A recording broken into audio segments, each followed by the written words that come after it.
যে এখানে এই যে বড় ভাই এই খিচুড়ি বিক্রি করতেছে। আসসালামু আলাইকুম ভাই। ভালো আছেন ভাই?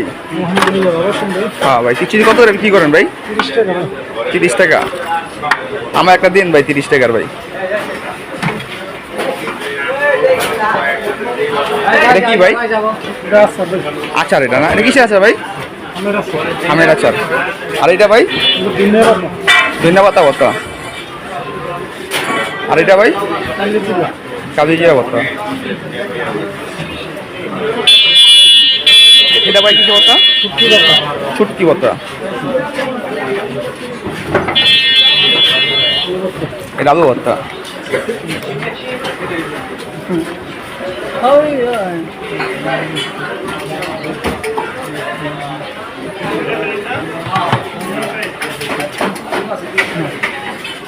যেখানে 30 টাকা না ভাই?